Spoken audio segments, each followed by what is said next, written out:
The plastic container was a sacrifice she couldn't afford, but it bought him a legacy worth $1 billion. Skylar, 9 years old and radiant in her simple beige dress, saw the boy through the school fence. He was 10, a shadow of a child in a torn gray hoodie, his face smudged with the grit of a world that had forgotten him. Her family was a Christian who lived on the edge of just enough, but for 6 months she didn't eat her lunch. She handed it through the chain link. Every single day. No one told her to. No one cheered. She just saw his hunger and chose to feed it. She always remembers what her father told her, "Skylar, Jesus baby, always remember, we always share what we have." When the time came for Ji-hoon to disappear into the system, he made a vow that sounded like a fever dream. "I'm going to be rich, Skylar. And when I am, I'm coming back to marry you." She didn't mock him. She reached up, tore her blue hair ribbon in two and tied half around his thin wrist. 22 years passed like a blur. Ji-hoon Kim became a titan of Silicon Valley, a man who built empires of code but couldn't find a single trace of the girl who saved him. He bought land, hired the best investigators and came up with nothing. Tonight he's stepping into a hostile community meeting in San Francisco. Skylar will be there, leading the fight against him, still holding her half of the blue ribbon. Neither of them knows the search is about to end. Ji-hoon Kim stood in his San Francisco penthouse as the sun clawed its way over the Bay Bridge. The glass walls offered a view that cost $250,000 a month. He didn't look out. He never did. The high-end espresso machine hissed, a $9,000 marvel of chrome and precision. He took his cup and stood in a closet filled with 50 identical black suits, a uniform for a man who wanted to be invisible while being powerful. The penthouse was a masterpiece of minimalism. No dust, no clutter, no warmth. To the world it was a palace. To Ji-hoon it felt like a high-tech cell. His phone vibrated on the marble counter. A text from his COO. "The Mission District acquisition is final. $40 million. We start demolition next month." Ji-hoon typed back a single word. "Good." He felt nothing. $40 million was just a digit on a screen. He walked to a biometric safe in the wall, scanned his thumb and waited for the heavy door to click. Inside, resting on velvet, was a small acrylic case. It held a scrap of blue fabric frayed at the edges, its color faded by 2 decades. This was his only real possession. He touched the acrylic. 22 years. The ribbon was dying even in a vacuum. Every morning he looked at it. Every morning the same silent plea. "Where are you?" The morning board meeting was a blur of ego and applause. Another quarter of record growth. Ji-hoon smiled when required, shook hands with ice-cold precision, and played the role of the golden son of tech. His partner, Kenji, cornered him by the windows afterward. "You're a ghost today, Ji-hoon. What's going on?" "Nothing. Just thinking about the redevelopment."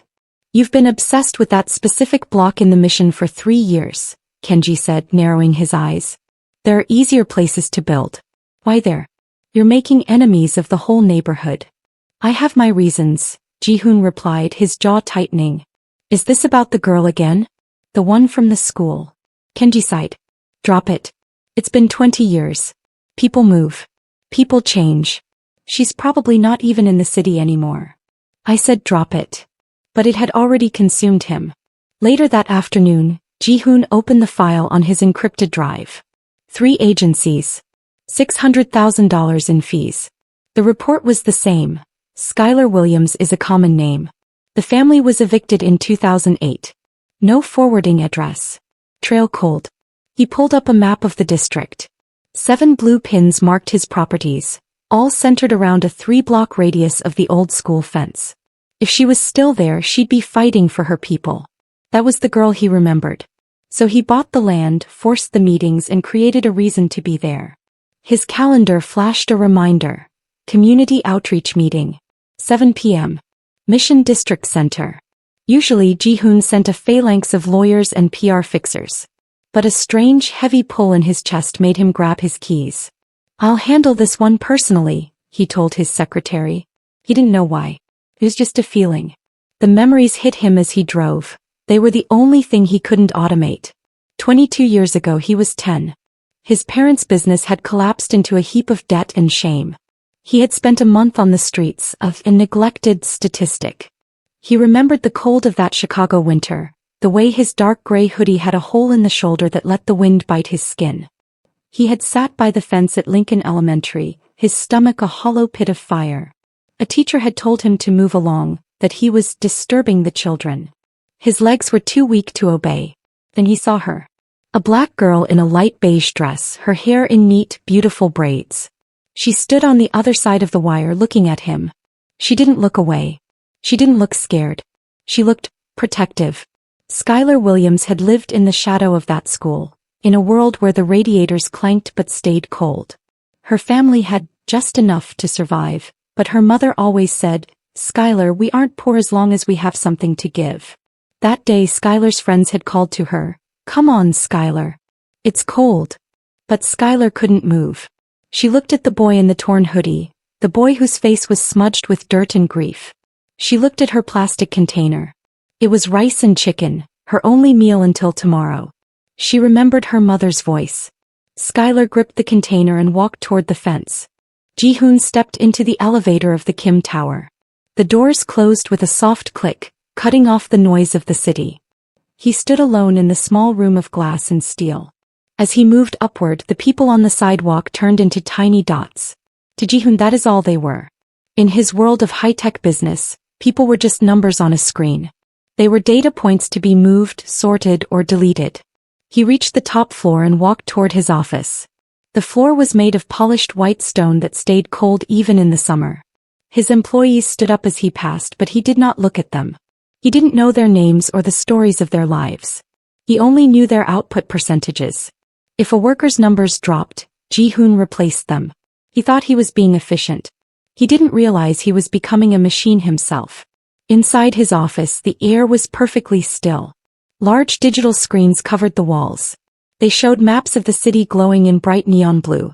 One map showed the Mission District. This was the neighborhood where he had once lived in fear and hunger. Now he owned large parts of it. He watched the digital lines shift as his company bought more buildings. Every blue line meant a family was moving out so he could build a new glass tower. His assistant, a young man who always looked nervous, walked in. "Sir, the families on 4th Street are refusing to leave. They say they have lived there for 30 years. Ji-hoon did not turn around. He kept his eyes on the map. "Offer them the standard amount. If they stay, they are slowing down the project. We cannot have delays for the sake of a few old apartments." "But sir," the assistant whispered, "some of them have nowhere else to go." Ji-hoon finally looked at him. His eyes were as hard as the glass walls behind him. "The data shows that this area needs to be upgraded. This is progress. Their feelings do not change the math." The assistant nodded and left quickly. Ji-hoon was alone again. He sat down at his desk, but he didn't start working. Instead, his hand moved toward the top drawer. He pulled out the small acrylic case. The blue ribbon inside looked so dull against the bright lights of his office. He remembered the feeling of the rough string against his skin when he was 10. Back then, he was the person being moved around. He was the one with nowhere to go. Now he was the man behind the desk. He had spent his whole life trying to escape the dirt and the hunger. He had built this fortress of glass so that nothing could ever hurt him again. He was safe, but he was also empty. He looked out at the city. He had the power to change the world, but he felt like he was watching it through a screen. He was a billionaire, but a part of him was still that boy in the torn gray hoodie, waiting for someone to see him as a real person. He closed the drawer and turned back to his maps, trying to ignore the quiet ache in his chest. The morning sun reflected off the sharp edges of Ji-hoon's desk. A thick stack of papers lay in front of him. These documents were the final step for his biggest project yet. They were the demolition orders for a large block of old buildings in the Mission District. To the city, it was just a plan to build a new tech center. But to Ji-hoon, it was the place where his life had almost ended. He picked up a heavy silver pen. His hand stayed steady, but his mind raced back in time. He remembered the exact smell of those old hallways, the scent of damp wood and cold air. He remembered sleeping in a corner of a basement when the winter wind was too strong. That neighborhood was a place of pain and shadows. He had worked every day for 20 years to make sure he never had to step foot in a place like that again. Now with one signature he could wipe those shadows away forever. His lawyer stood by the window checking his watch. "Once you sign these, the crews move in on Monday. By the end of the month that whole block will be gone. It's a clean slate, sir." Ji-hoon looked at the top page. It listed the addresses of the buildings to be destroyed. One of the addresses made his heart skip a beat. It was the apartment building just a few doors down from the school fence. It was the place where he used to stand and wait for a girl in a beige dress. He realized that by tearing down these buildings he was also tearing down the only landmarks of his past. "Is there a problem?" the lawyer asked, noticing Ji-hoon's pause. "No problem," Ji-hoon said, his voice flat and cold. He forced himself to think like a businessman. He told himself that those buildings were old, broken, and useless.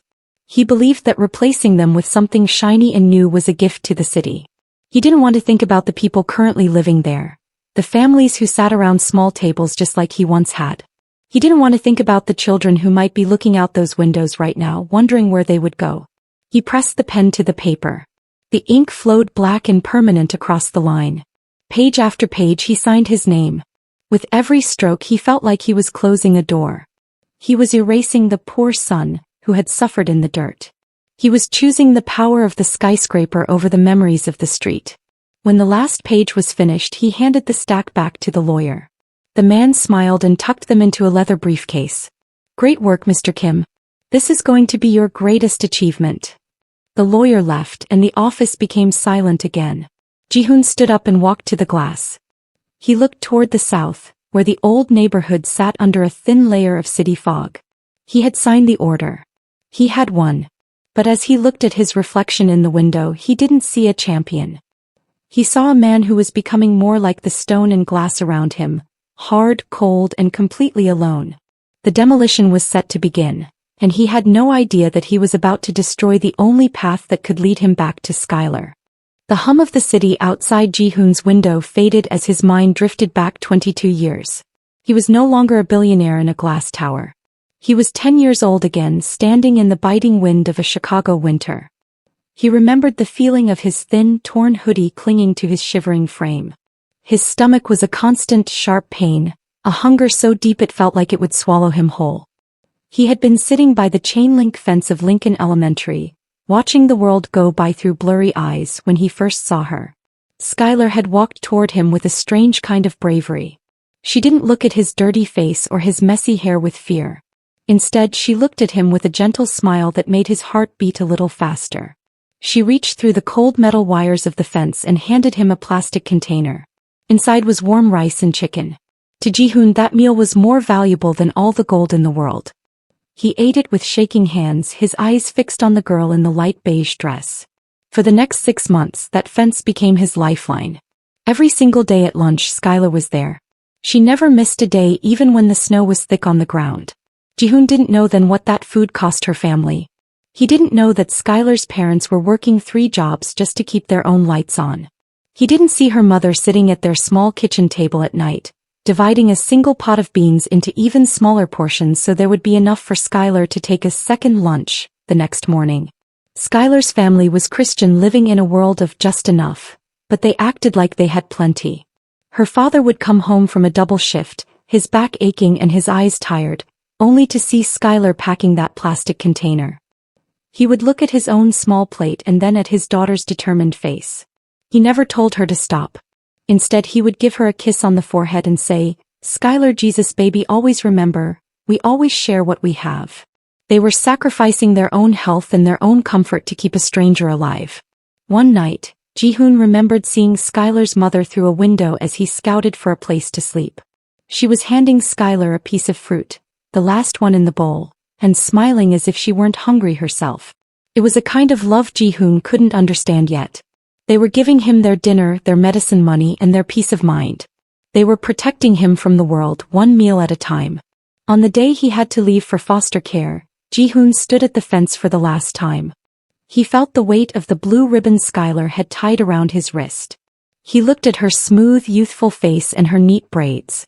He didn't have any money to give her, and he didn't have any way to say thank you that felt big enough.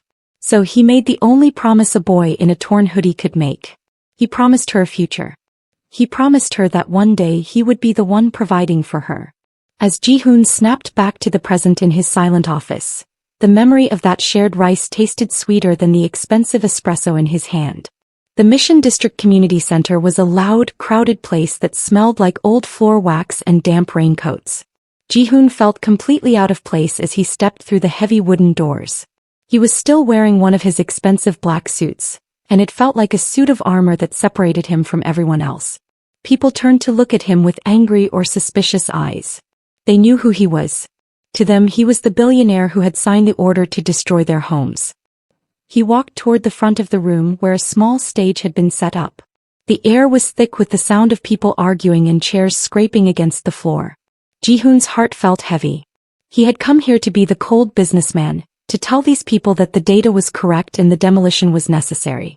But as he looked around at the tired faces and the children sitting on their parents' laps, he felt like he was looking at a mirror of his own past. Then the room went quiet. A woman stepped up to the microphone. Ji-hoon froze. His breath caught in his throat and the world seemed to slow down. Standing there was a woman with a deep, rich brown complexion that caught the dim light of the community center, giving her skin a natural, healthy glow. She stood tall and confident, her shoulders back and her head held high. Her hair was styled in neat, tightly woven braids that were pulled back cleanly from her face, exactly like the young girl he remembered from the fence. She wasn't wearing a beige dress anymore. She wore a simple green blazer and dark trousers, but she still had that same nurturing and protective energy. Her face was smooth and youthful, and even though she looked serious, he could see the gentle lift of her rounded cheeks. When she looked out at the crowd, her eyes weren't narrow with anger. Instead, they showed a friendly focus and a deep empathy for the people she was representing. "My name is Skylar Williams," she began, her voice steady and strong. "And I am here to speak for the families that this company wants to ignore." Ji-hoon couldn't hear the rest of her words. The sound of his own heartbeat was thumping in his ears. It was her. The smooth curve of her face and the way she tilted her head as she spoke were identical to the girl from his dreams. For 22 years he had imagined this moment, but seeing her in person was different. She wasn't just a memory anymore. She was a force of nature standing right in front of him, fighting against the very thing he had created. He watched her hands as she moved them to emphasize her points. They were the same hands that had reached through a cold chain-link fence to save his life. He felt a sudden sharp pain in his chest. He realized that the woman he had been searching for was the same woman who now saw him as her greatest enemy. He was the man in the glass tower she was describing, the one who had forgotten what it was like to be hungry. Ji-hoon stayed in the back of the crowd, hidden in the shadows. He wanted to run to her to show her the blue ribbon in his pocket, but he couldn't move. He was terrified that if she saw him now, she wouldn't see the boy she had fed. She would only see a man who was trying to take away the only thing her community had left. He watched her lead the crowd with grace and fire, realizing that the girl who shared her lunch had grown into a woman who shared her soul. The community center was exploding with noise. People were standing on chairs, waving their hands and shouting at the stage. The air felt hot and heavy with anger. Skylar stood at the microphone, her face calm but her eyes burning with a deep, protective fire. She was trying to get the crowd to listen, but the pain of losing their homes was too much for them to stay quiet. Ji-hoon felt a cold sweat on his neck. He knew he couldn't stay in the shadows any longer. He had to face her. He walked slowly through the crowd, and as people recognized his expensive suit, the shouting turned into a low, angry growl. They stepped aside, clearing a path, but their glares felt like knives. He stopped at the base of the stage and looked up. Skylar stopped talking. She gripped the edges of the wooden podium, her knuckles turning light against her deep brown skin. She looked down at him, and for a second her expression of empathy flickered into one of confusion. She saw a billionaire, but she also saw something familiar in his eyes. A look of deep, ancient sadness that didn't belong in a boardroom. "Mr. Kim," she said, her voice echoing through the speakers. "Since you are here personally, perhaps you can tell these families why their lives are worth less than your new office buildings." The room went silent, waiting for his answer. Ji-hoon tried to speak, but his throat felt like it was filled with sand. He didn't want to talk about data or progress. He didn't want to be the man who signed the demolition papers anymore. He reached into the inner pocket of his jacket. His fingers trembled as he pulled out the small, clear acrylic case he carried everywhere. "I didn't come here to talk about buildings," Ji-hoon said, his voice quiet but steady. He opened the case. The crowd leaned forward, trying to see what was in his hand. He stepped closer to the stage and held it out towards Skylar. The light from the overhead lamps hit the object, showing a small, frayed scrap of blue fabric. It was old and thin, but the color was unmistakable. Skylar froze. Her hands slowly let go of the podium. Her eyes widened and her breath hitched in her throat. She looked from the ribbon to Ji-hoon's face and then back to the ribbon. The anger in the room was still there, but for the two of them, the noise of the crowd vanished. Slowly, Skylar reached into the collar of her own blazer. Her hand shook as she pulled out a thin silver chain she wore around her neck. Hanging from the chain was a matching piece of blue fabric, kept safe and close to her heart for over 2 decades. Ji-hoon, she whispered, her voice cracking. She didn't call him Mr. Kim. She used the name of the hungry boy who used to wait for her at the fence. The blue ribbon was the key that unlocked 22 years of memories. The crowd was still confused, but they could see the shift in the air. The 2 pieces of fabric were like a bridge connecting their 2 worlds, the world of the just enough, and the world of the too much. Ji-hoon looked at the ribbon around her neck and felt a tear escape his eye. He wasn't a billionaire in that moment. He was just a boy who had finally been found.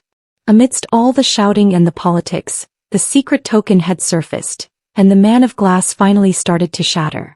The crowd in the community center had grown quiet, watching the 2 figures on the stage. Skylar stepped closer to Ji-hoon, her eyes wet with tears. She looked at the blue ribbon in his hand and then back at his face. She saw the wealthy man he had become, but she also saw the deep scars of the boy he used to be. The silence in the room felt heavy, like everyone was holding their breath. "You really kept it," Skylar whispered, her voice trembling. "All these years you kept the promise." Ji-hoon nodded, unable to find his words. He looked at her, seeing the strength in her posture. He thought about the billionaire life he had built, the glass towers and the cold data. He realized how little it all mattered compared to this moment. But Skylar's expression shifted from surprise to a deep, serious sadness. She wanted him to understand something important. She wanted him to know the true cost of that plastic container. "Ji-hoon, do you remember how much food I used to bring you?" she asked. "It wasn't just my leftovers. It was my family's survival." She began to tell him the story of what was happening on the other side of that fence. Ji-hoon listened, his heart sinking with every word. Skylar explained that her parents were already struggling to pay the rent and keep the heat on.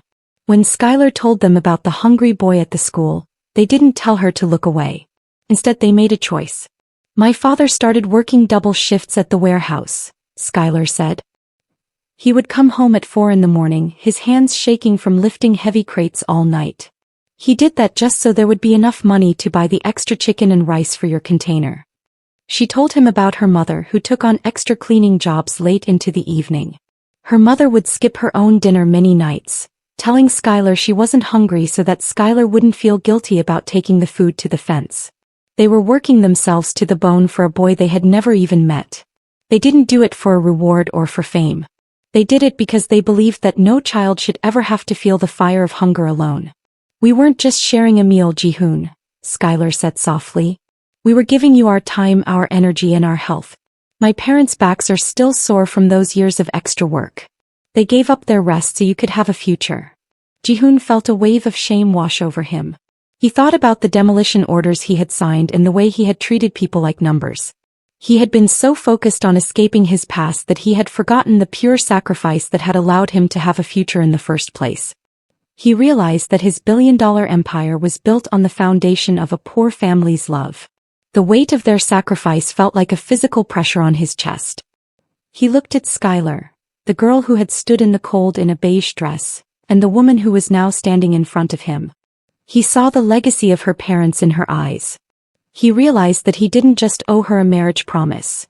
He owed her family and this entire community, a debt that money could never truly repay. For the first time in 22 years, the man of glass didn't just shatter. He began to melt. Ji-hoon stood on the stage, the heavy weight of Skylar's words pressing down on him. He looked at his legal team sitting in the front row. They were men in expensive suits, holding leather briefcases and checking their watches. They were already whispering about how to fix this mess and get the demolition back on track. To them, Skylar and her neighbors were just obstacles in a business deal. Ji-hoon felt a wave of disgust, not for the people in the room, but for himself and the men he had hired. He stepped back to the microphone. His voice was no longer the cold, robotic tone of a suit. It was the voice of a man who had finally woken up. "The demolition is cancelled," Ji-hoon said firmly. His lead lawyer jumped to his feet, his face turning red. "Mr. Kim, you can't do that. We have contracts. We have investors. If you stop now, the lawsuits will cost millions. These people don't understand progress, but we do. Let us handle this." Ji-hoon looked at the lawyer, seeing the same coldness he had practiced for years. "You are right," Ji-hoon said. "You don't belong here. In fact, none of you do. You're fired. All of you. Leave your files on the table and get out." A shocked silence filled the room. The lawyers scrambled to gather their things, muttering in anger as they hurried toward the exit. The community members began to cheer, but Ji-hoon didn't join them. He didn't feel like a hero. He felt like a man who had spent 20 years building a wall of glass around his heart, only to realize he was the one trapped inside. He turned to Skylar. She was watching him, her hands still resting on the blue ribbon around her neck. "I need to see it," he whispered to her. "Not through a car window or a computer screen. I need to see the neighborhood properly." Ji-hoon took off his expensive suit jacket and draped it over a chair. He loosened his tie and unbuttoned his collar. For the first time in a decade, he felt the air on his skin. He walked off the stage and out the front doors of the community center, leaving his security guards behind.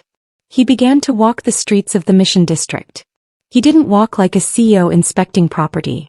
He walked like a man returning home. He saw the peeling paint on the houses and the cracks in the sidewalk, but he also saw the life in between. He saw a grandmother sitting on a porch, much like Skylar's mother must have done. He saw kids playing ball in an alley, their laughter echoing off the brick walls. He stopped at a small corner store. The smell of fresh bread and spices filled the air. He realized that this was what he had almost destroyed. He had seen these buildings as data points that needed to be upgraded, but now he saw them as containers for memories, just like the plastic container Skylar had given him. His hoodie of glass was finally broken. He wasn't Ji-hoon Kim, the billionaire titan. He was just Ji-hoon, a man who had been lost and was finally starting to find his way back to the fence. He walked until his expensive shoes were dusty and his feet were tired, feeling more alive in the grit of the street than he ever had in the silence of his penthouse. He wasn't running away from his past anymore. He was walking right into it.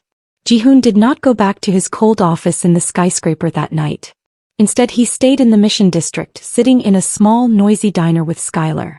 They talked for hours, not about business but about the people who lived on the streets outside. He saw the fire in Skylar's eyes when she spoke about the children who needed a safe place to study and the families who were afraid of being pushed out. By the time the sun began to rise, Ji-hoon knew exactly what he had to do. The next morning, Ji-hoon called a huge press conference. Usually, he would stand behind a glass podium and talk about profits. This time he stood on the cracked sidewalk in front of the very buildings he had planned to destroy. The cameras were flashing and reporters were waiting for him to talk about the new development. But Ji-hoon wasn't looking at the cameras. He was looking at Skylar, who stood nearby with her arms crossed, watching him closely. "I have made many mistakes," Ji-hoon began, his voice loud and clear. "I thought progress was about building tall towers and making more money. I was wrong. Progress is about the people who make a neighborhood a home." He reached into his pocket and pulled out a new document. It wasn't a demolition order. It was a commitment. "Today I am canceling all my old plans for this block. Instead, I am announcing the start of the Blue Ribbon Foundation. I am putting $50 million into this neighborhood. But this money won't go to me or my company. It will go toward building affordable homes, a new community center, and a school for children who have been left behind by the system." A murmur of surprise went through the crowd. $50 million was a massive amount of money, even for someone as rich as Ji-hoon. But he wasn't finished. "I have realized that I am not the right person to lead this project," Ji-hoon said, looking directly at Skylar. "I have spent too long in a glass tower. We need someone who knows the heart of this community. We need someone who has always understood the value of a shared meal." He gestured for Skylar to join him. "I am naming Skylar Williams as the permanent chair of the Blue Ribbon Foundation. She will have the final say on every dollar we spend. She will be the one to decide how we protect and grow this neighborhood." Skylar stepped forward, her eyes wide with shock. The crowd erupted into cheers, and this time the sound was filled with hope instead of anger. She looked at Ji-hoon, seeing the sincerity in his face. He wasn't just giving away money, he was giving up his control. He was finally using his power to serve the people who had once saved him. As Skylar took the microphone, Ji-hoon stepped back into the crowd. For the first time in his adult life, he didn't feel like a titan or a CEO. He felt like a man who had finally started to pay back a debt that had been growing for 22 years. He watched Skylar speak to her neighbors, her voice full of joy and strength. The Blue Ribbon Foundation was more than just a business project. It was a promise that the girl in the beige dress and the boy in the gray hoodie would never let anyone in this neighborhood feel invisible again. The sun was beginning to set over the Mission District, painting the sky in soft shades of orange and purple. The air was quiet and cool as Ji-hoon walked down the familiar sidewalk. He wasn't heading toward a stage or a boardroom. He was heading toward the old school fence where his life had changed 22 years ago. The chain link was rusty now and some of the silver paint had peeled away, but to Ji-hoon, it was the most important place in the world. Skylar was already there waiting for him. She stood by the fence, her braids catching the last bits of golden light. She looked at the metal wires that used to separate them. Back then, the fence was a wall between a girl who had a little and a boy who had nothing. Now it was just a memory. Ji-hoon stopped a few feet away, his heart beating fast. He wasn't the man of glass anymore. He was just a man who had finally come home. I used to stand right here, Ji-hoon said softly, touching the cold metal. I would wait for the sound of your shoes on the pavement. That sound was the only thing that gave me hope. Skylar smiled and her rounded cheeks lifted just like they did when she was 9. And I used to worry if I had packed enough rice, she whispered. I didn't know then that I was packing a future for both of us. Ji-hoon looked at her, his eyes filled with a deep and steady love. He reached into his pocket and pulled out a small velvet box. He didn't need a skyscraper or $1 billion to feel powerful today. He only needed the truth. He slowly dropped to one knee on the dusty ground, right where the starving boy in the torn gray hoodie once sat. 22 years ago, I told you I would marry you when I was rich, Ji-hoon said, his voice thick with emotion. But I was wrong about what being rich meant. I thought it was about the money in my bank account. I know now that I was only rich because you chose to see me when the rest of the world looked away. He opened the box to reveal a ring that sparkled like the stars over the bay. Skylar Williams, you saved my life with a plastic container and a blue ribbon. You taught me how to be human again. I want to spend the rest of my life making sure the world is as kind as you are. Will you marry me? Skylar's breath caught and she wiped away a stray tear with her thumb.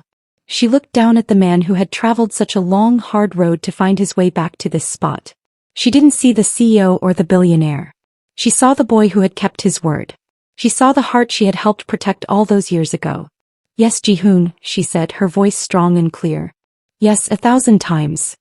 As he slipped the ring onto her finger, the distant sounds of the neighborhood, children laughing and cars passing by, seemed like a celebration. They stood together at the fence, two people from different worlds who had been joined by a simple act of kindness. The promise was finally fulfilled. The boy had returned not just with wealth, but with the love he had carried across half a lifetime. Under the fading light of the San Francisco sky, the circle was finally complete. One conversation, one meal, one moment, seeing them as human that plants a seed. You might never see it grow, but it does grow. One selfless act can create a ripple effect that benefits an entire society years later. You never know the true value of a seed you plant today, and true generosity isn't about giving what you have left over. It is about making a conscious choice to prioritize the needs of someone else, even when it costs you personally. Your word is your bond. Keeping a promise, especially to those who cannot hold you legally accountable, is the ultimate measure of a person's character, and healing comes from reconnecting with one's past and allowing oneself to be vulnerable again. Forgiveness and reconnection are the keys to emotional freedom. Right now, I need to know where you are watching this from. Drop your city in the comments. Every single one of you. And tell me this. Tell me honestly, does Skylar deserve the ring? Give me your verdict in the comments. Subscribe right now if you believe small acts matter. Share this video with every person in your life who needs hope. Remember, being rich doesn't make you powerful. Being kind does. What do you have today that could change someone's tomorrow? Start now.